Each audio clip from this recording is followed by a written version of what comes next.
Ah, Yeah, it's working.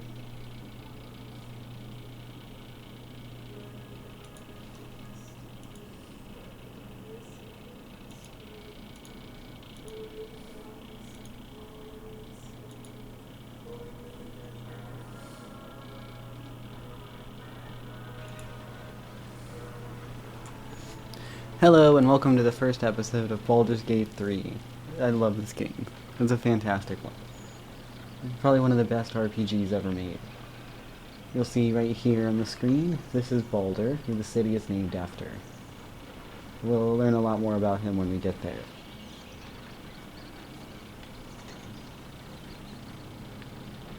Before we get too into the gameplay, I do have to switch up something in the settings.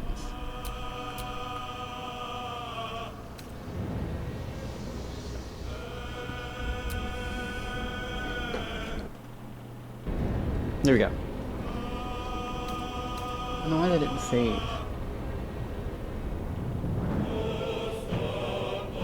Okay, that's fine. We're going to be starting a new game today. I am playing with one mod.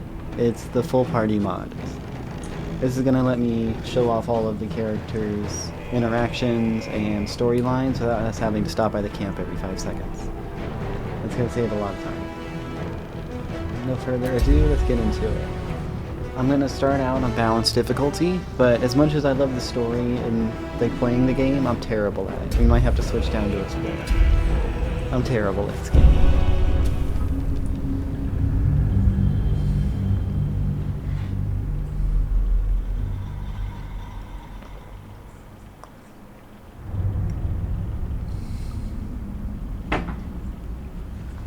That is what's called a mind flayer, you see depicted in the statue.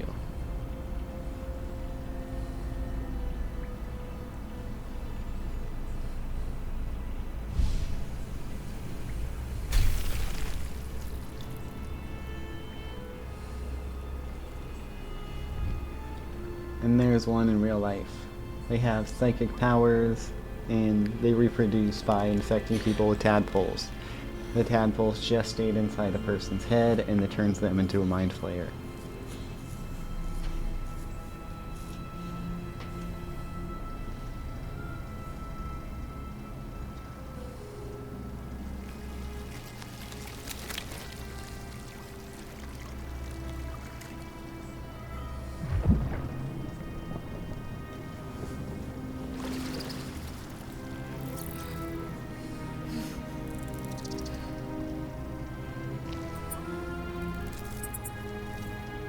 There's the tadpole there.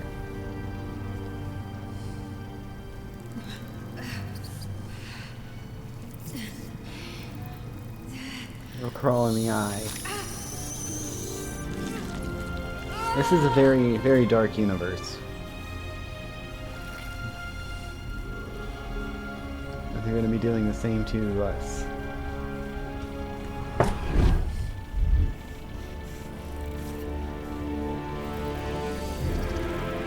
Look at that thing.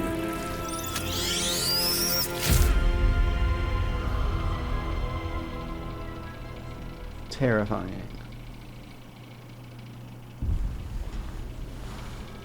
So the main game...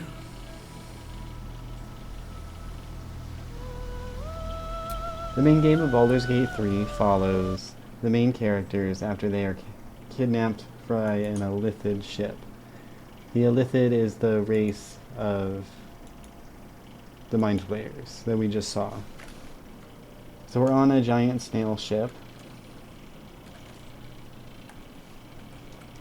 And that ship is being chased by what is known as the Githyanki.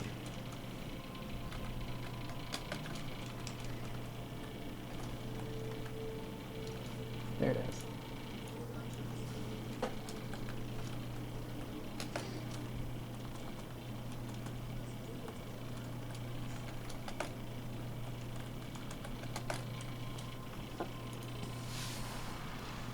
Sorry about that. We're chased down by what's known as the Githyanki. The Githyanki is an alien race that was once enslaved by the Mind Flayers. They escaped, and now they go to war with them. There are several origin characters. These are our followers, basically. Like other companions, and you can also play at them. I'll let them introduce themselves.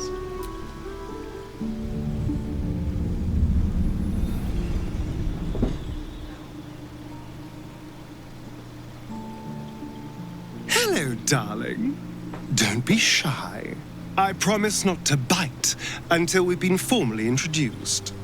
My name's Astarion, and I've spent a century stalking the night, hunting for pretty morsels just like you. A man called Cazador made me what I am, kept me like a pet, forced me to do his bidding. No more. The Tadpole's influence broke his dominance over me, and now I can finally pursue the one thing I've hungered for these long, dark years. Revenge. I'm going back to Baldur's Gate to track Cazador down in his lair. I'll be the last thing the bastard ever sees. This is Astarion. Astarion is what's known as a vampire spawn. So when a vampire bites you, it turns you into a vampire spawn. You are not a full vampire until you bite that vampire. He was turned by a man named Cazador, who kept him basically as a slave for years.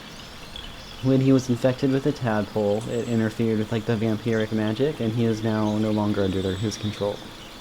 Because how it works is basically, when you're a spawn, you have to do what the vampire says. It's like magic. So he's finally free of his influence, and he can go back and he's planning to go back and get some revenge. He is gonna be our main stealth character. He's like the rogue. We're gonna spec him as an assassin. He's gonna be the one to like start fights and sneak around and do stuff like that. He's also really good at lockpicking, which is gonna come in handy a lot. This is Lae'zel. Lae'zel was ready for a life amongst the stars, mercilessly conquering the cosmos as a Githyanki soldier. Grounded, she must deal with a world she doesn't understand and find a way to serve her people in a plane that despises her militant kin. So the Githyanki have built an empire around their immortal queen named Blackith. After they broke free of the Mind Flayers, they kind of started doing their own thing. They have their own empire out in space. This is what they look like. People don't tend to like them because they're really militaristic. They basically live in a military cult.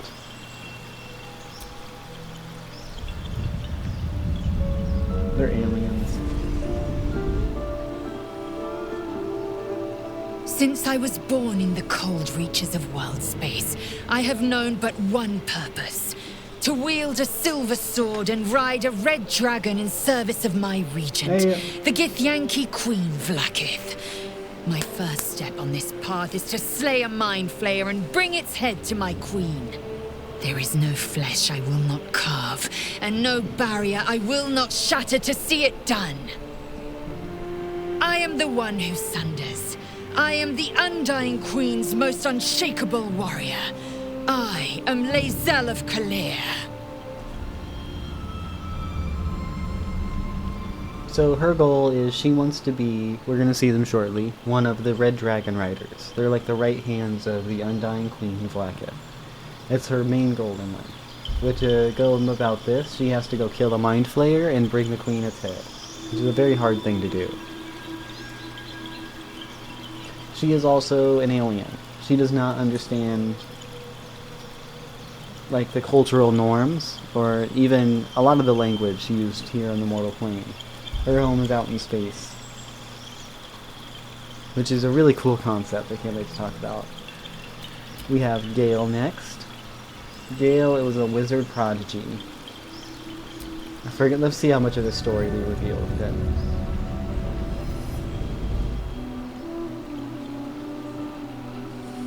Well met, stranger. You find yourself in the presence of the renowned wizarding prodigy, Gale of Waterdeep. Please, no need to be intimidated. My virtuosic talents once caught the eye of the goddess of magic herself, Mystra. who named me her chosen and her lover. Thanks to a slight miscalculation on my part, that relationship eventually soured, as did the greatest of my powers. Now I'm merely a humble wizard on the road to redemption. Unless I can find the path to something greater.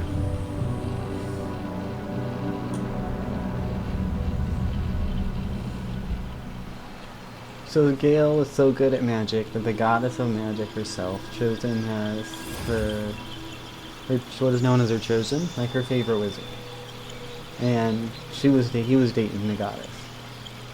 He eventually did something that broke both his power and that relationship, and he was cast out. We'll learn more about that as we play him. This is Shadowheart. Shadowheart willingly undertook a ritual to remove her memories in order to protect the secrets of her fellow Shar worshippers. Loss and pain are sacred to her, but her faith is now being tested like never before.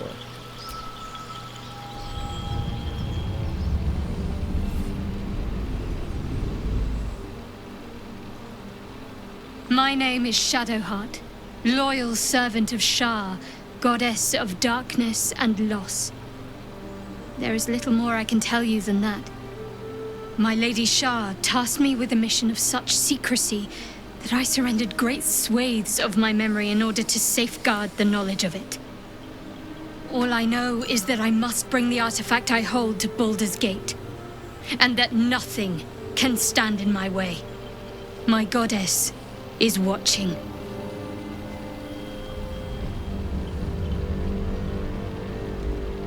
Shadowheart worships a goddess named Shar. She is the goddess of darkness, loss, and pain. This religion goes around and messes with people's lives, so they have awful things happen to them, and then this then pushes them to the goddess of pain. It's messed up. People don't typically like them because they do shit like that. She had her memories stolen, so she could undertake this mission. They didn't want any... If she got captured, they couldn't have any of the Sharan secrets getting out. So they just took the memories out of her head. The only thing she knows is that she has a weird artifact, that weird geometrical shape you saw her hold, and that she has to take it to Baldur's Gate. That's all she knows. Next up we have Will.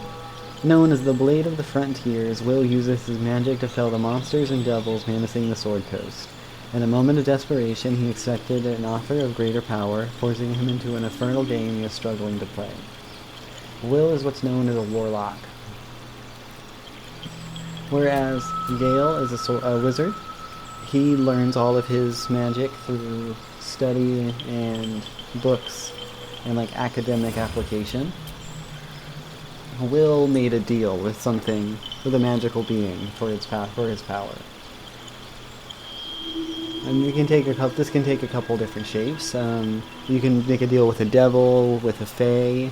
There's even like eldritch entities that people don't really understand, which is my favorite one to pick if I'm playing a warlock.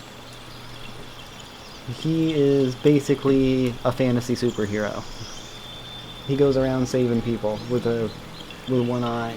You can see he has an eye removed from his head. It's made of stone.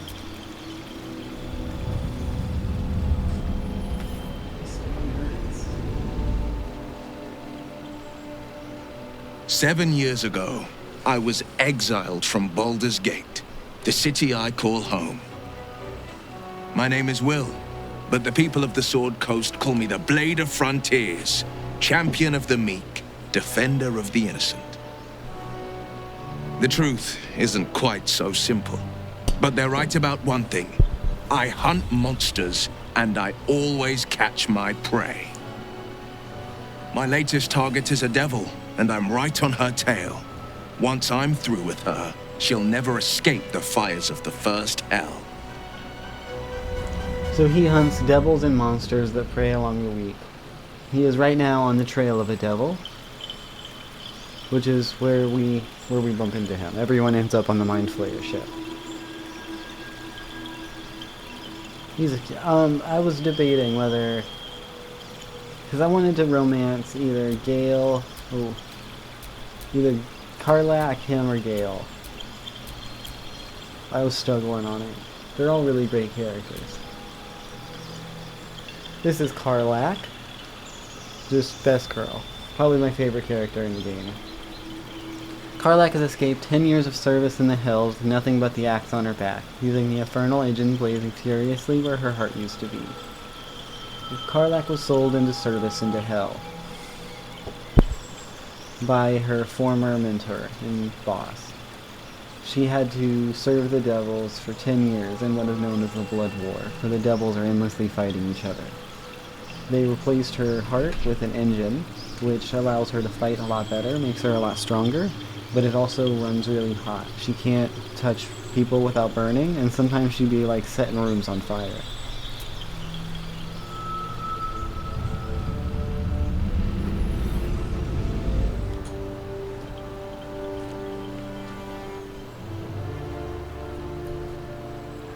"10 years ago, I was sold to the Archdevil Zariel.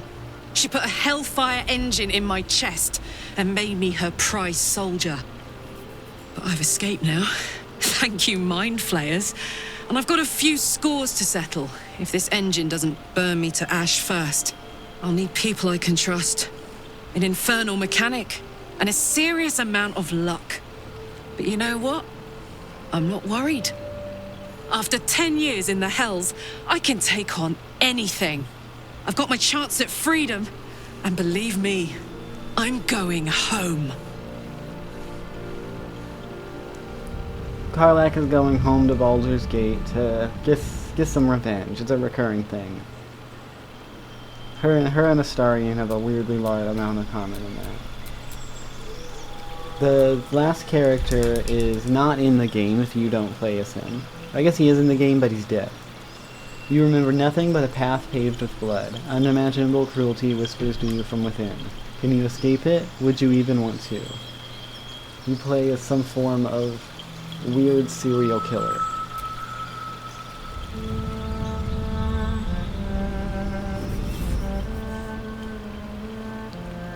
My rancid blood whispers to me, kill, kill, and kill again. My ruined body yearns to reap death in this world. And when this foul urge calls, it possesses my whole being. Injured beyond repair. I know nothing besides this. I must resist the dark urge, lest it consume my mind. Note this symbol I must beneath him. discover who I was and what happened to me before my twitching knife hand writes a tragedy in blood.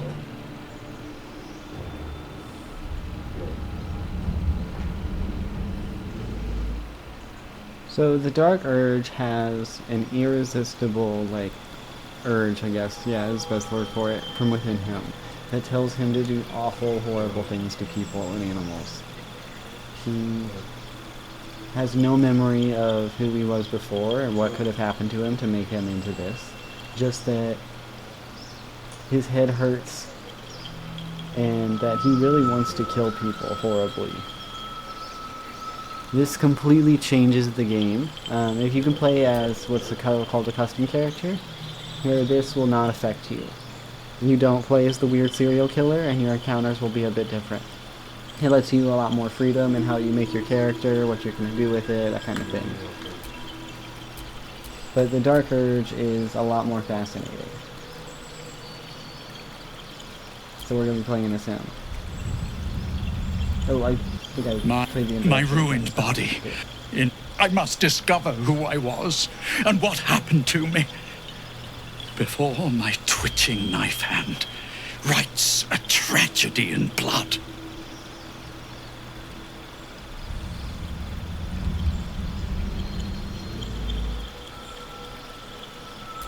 There we go. Okay. Where are the races? Elves are pretty self-explanatory. They pop up in most fiction. In fantasy fiction, I should say. With ethereal countenances and long lifespans, elves are at home in nature's power, flourishing in light and dark as alike. There are high elves, Heirs of the mystical Feywild, high elves value magic in all its forms, and even those who do not study spellcraft can manipulate the weave. The weave being the strands of magic, that people use to perform magic and spells. A wood elf? These elves spend their reclusive lives in Faerun's forest. Decades of training in archery and camouflage are enhanced by an otherworldly swiftness. This is a tiefling. They are descended from the devils of the Nine Hells. Tieflings face constant suspicion in Faerun. Thankfully, their arcane abilities make them natural survivors. There are Asmodeus, bound to Nessus, the deeper levels of hell. These tieflings inherited the ability to wield fire and darkness from the archdevil Asmodeus' infernal bloodline. Fire-themed tieflings. Descended from the archdevil Mephistopheles, these tieflings are gifted with particular affinity for arcane magic. Magic tieflings. Tiefling from Zariel's bloodline. These are the people that... She's the person that kidnapped Karlach. Are empowered with martial strength, they can channel their searing flame to punish their enemies. So fire and martial ability. The Drow are a sub-race of elves, basically. Driven to the Underdark, Drow have adopted a ruthless pragmatism. While Lothsworn delight in the goddess's evil tenets, the Celadrinine reject her attempt to overthrow the leader of the Elven Pantheon. The Dark Elves tried to overthrow God, I think. And it didn't work, and it drove them underground. There are two sub-races, the Lothsworn, who worship the goddess of spiders, and the Celadrinine, who do not. The Lothsworn are raised by Loth's cult in the city of Menzoberranzan. These Drow embody the virtue of their corrupt and merciless goddess. Loth marks her followers with bright red eyes, so those who in the Underdark will learn to fear them on sight. You can see the red eyes there, which this one does not have. Celadrinine Drow can be found seeking allies from all over Faerun, aiming to settle their conflict with Loth and each other by any means necessary. Humans. The most common face in Faerun, humans are known for their tenacity, creativity, and an endless capacity for good. This is a Githyanki. These, with a ruthlessness born from Mindslayer and enslavement, Githyanki ride the astral sea atop red dragons, bringing their silver sword and psionic might to bear against any trace of the Illithid menace. These guys hunt Illithids, and they ride dragons through space, and they have psionic powers. They're awesome. Yeah. These are the dwarves. As durable and yielding as their homes of stone, the dwarves are some of the finest warriors, miners, and smiths of Faerun. You could be a gold dwarf. Confidence and keen intuition. The culture of the Deep Kingdom values family, ritual, and fine craftsmanship. There's a shield dwarf. Great losses and ancient wars against goblins and orcs have led these dwarves to adopt a cynical mindset that they will endure anything to restore their ancestral homeland. And a Dwagar. These were dwarves enslaved by Mind Flayers. Once enslaved by the Eldritch Mind Flayers, Dwagar adapted to freedom with harsh practicality. Their cold demeanors and gift of stealth are well known throughout the Underdark. We have a half-elf. Curious, ambitious, and versatile, half-elves are welcome everywhere, but struggle without a community to call their own. You can be a high half-elf. A touch of the Feywild remains in high half-elves of this bloodline, and even those untrained in magic possess a hint of wild power. Like their wood elf parents, these half-elves have quickened strides and eye for stealth, yet many break away from isolation in Faerun's forest to explore the rest of the realms.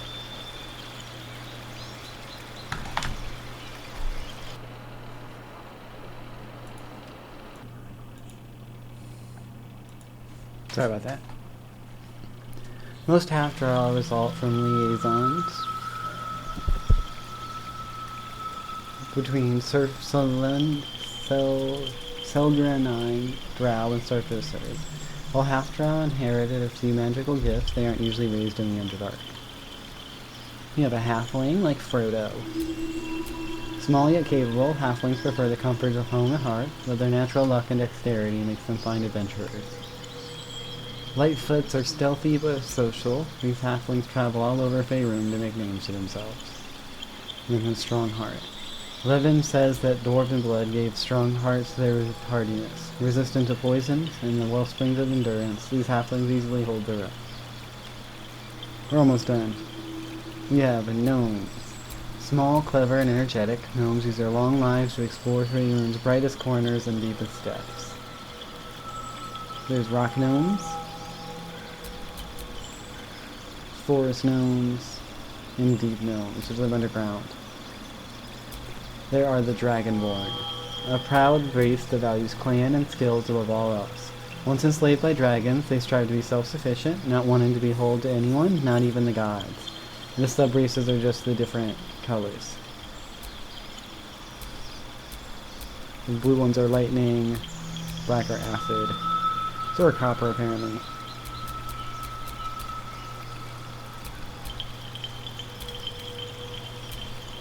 Yeah. And a half-orc. Creatures of intense emotion, half-orcs are more inclined to act rather than contemplate. Whether the rage burning their bodies compels them to fight, or the love filling their hearts inspires incredible acts of kindness. They're very passionate creatures. I think we're going to be playing as a drow.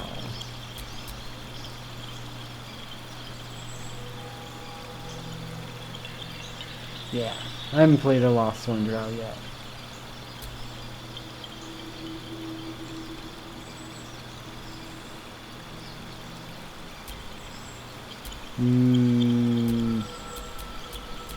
Yes. They're kind of ugly. They're not ugly, but...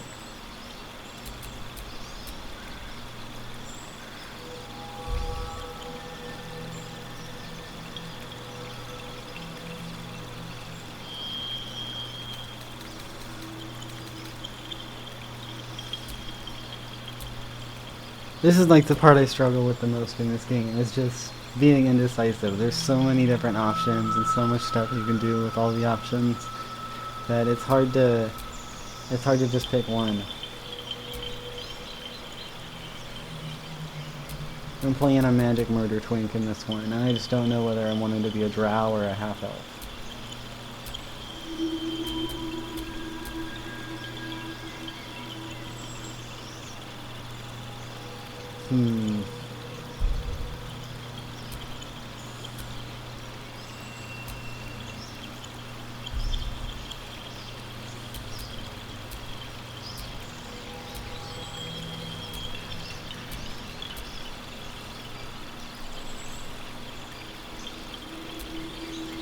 It's a thinker.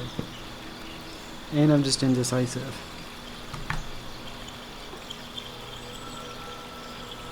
Be right back.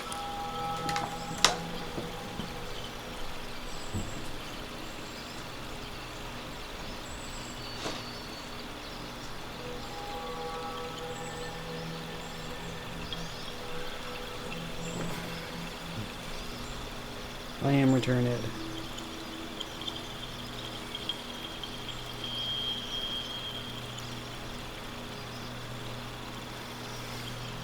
I haven't played a Lost-Sworn drow before, so we're gonna do that. Okay, so there's different classes. Any race can play any class. Barbarians are like ragers. They get angry and they smash stuff. It's focused on strength. Bards are a support class using music to cast spells. Cleric and Paladin are really similar, though Cleric focuses more on the magical, whereas Paladins focus more on the martial. They're both blessed warriors of gods. And you can even pick which domain and goddess you serve.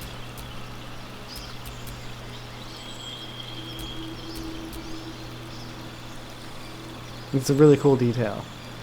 Druids are nature magic people. They can turn into animals and just weaponize the powers of nature. Fighters are what it sounds like. They can wield all the kinds of weapons and wear armor. Monks are unarmed people. They use no weapons or quarterstaffs and can use focus and what is called ki to cast spells sometimes. paladin is basically the same thing as a cleric, but you use a hammer too. A ranger is similar to a druid, but again, less focus on the magic and more on the martial. This time a bow. Rogue is your stealth character. A sorcerer is the only kind of magic user we haven't seen before. A wizard, like Gale, will learn their magic through school and academia. A warlock, like will make a deal with a magical being to get their power. A sorcerer is born with it, like innately. If you look at their subclass, wait, that's the wrong one. There's your ancestors were dragons, so you get the echo of their power. You can be connected to the Shadowfell. There's storm sorcery. Your grandma fucked a cloud. And just wild magic. It's like wild chaotic magic. We just went through these. We're going to be playing as a sorcerer. Specifically, a shadow magic sorcerer, because we're doing the Dark Urge playthrough. I feel like it fits pretty well, and I haven't played it before, so we'll see how it goes. Siphon your powers from the Shadowfell itself, delight in your soul snuffed out by an unsettling darkness.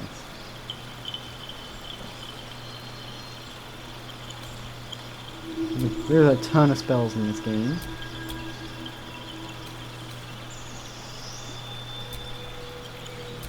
I'm gonna do Shocking Grasp.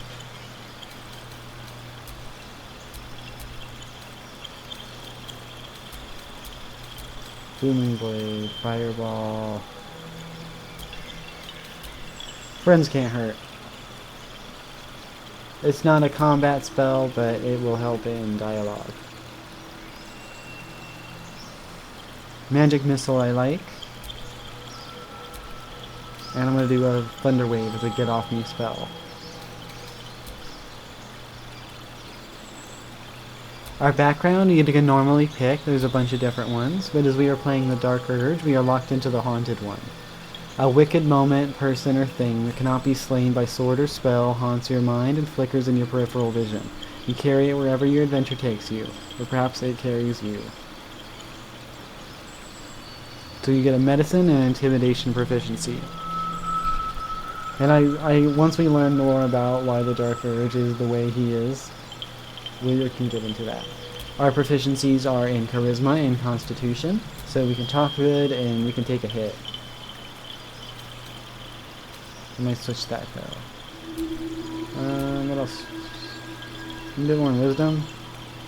No, Constitution works. We don't have a lot of health, I think that'll help with that. Skills. Arcana, yes. And Persuasion, yes. And now the hard part, the appearance.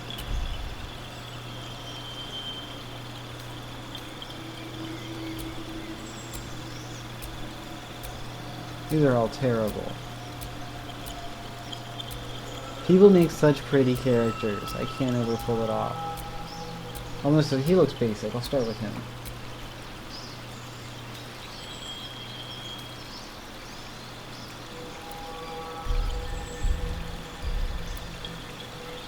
Okay, so we're gonna do short guy, male.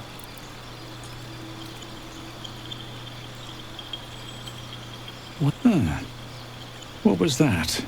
Let's hope the Hells. Something just woke up down here. It's opened. I wonder what's back there. There's magic keeping the... It's opened. I wonder what's back there.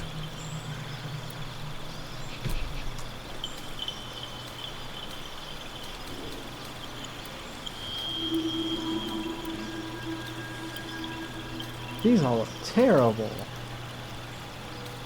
I might switch off a drow. Because, God, they are all ugly. Someone like this is the best.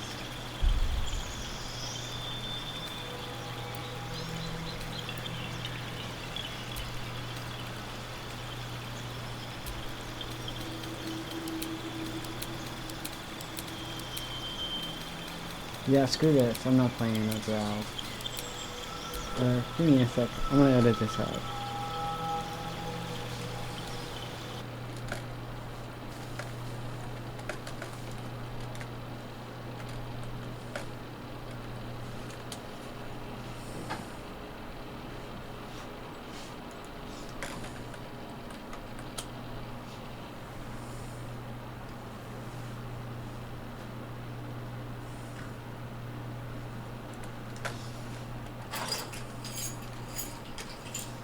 Where you going? No, I just gotta give Nathan my Jack and my spare tire.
I'll play around with it a little bit.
More of those wretched things.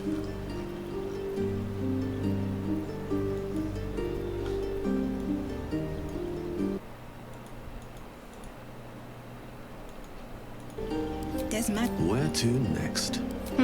Let's hope the locals are friendly. Be wary. This place is trapped.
So I borrowed that for just a second.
Thank you.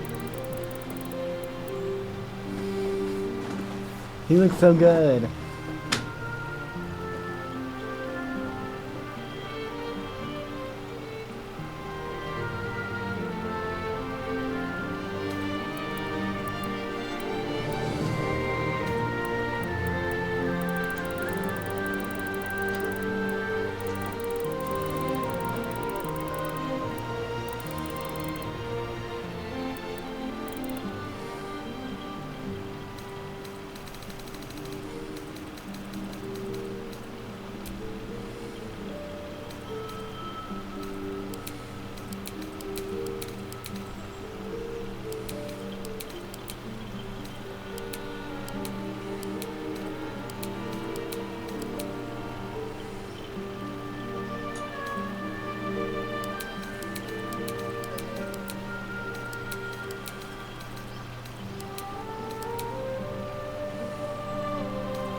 Alright, we are back from our fast forward.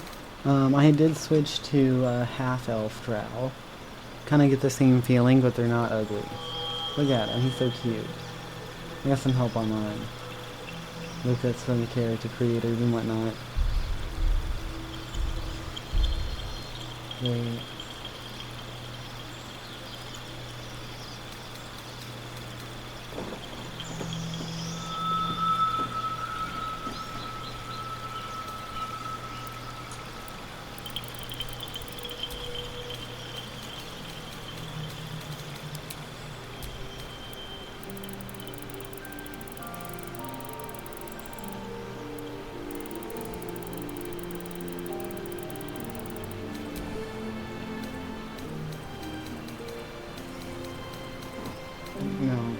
No.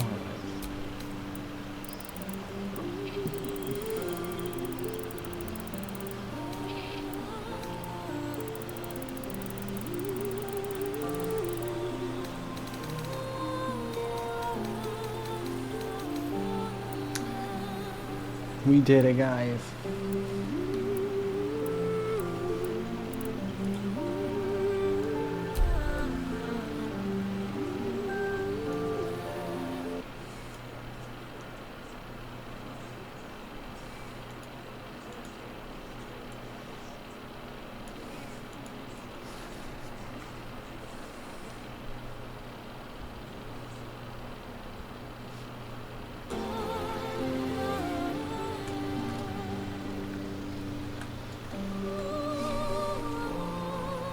Next we make our guardian.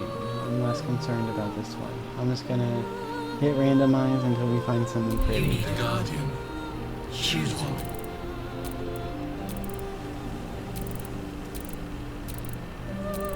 Screw it. Can't be that hard.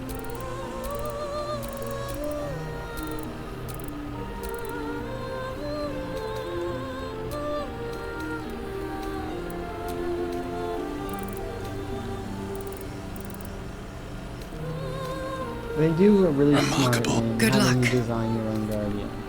You put a lot of work into it, a lot of thought into it, and then when you see it, like, that's a face you trust.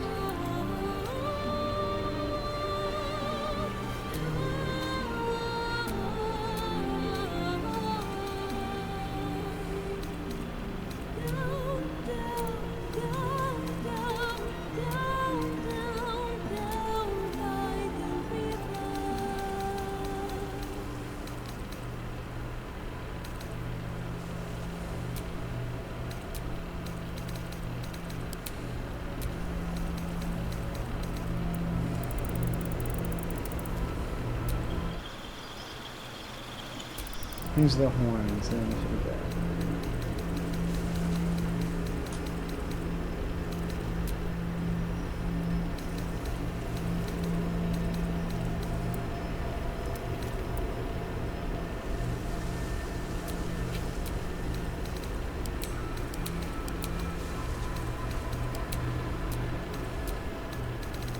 That's fine. We aren't going to be spending as much time with the Guardian, so I'm not as worried about it. With that, we can actually get started with the game. All of that, and we haven't even started.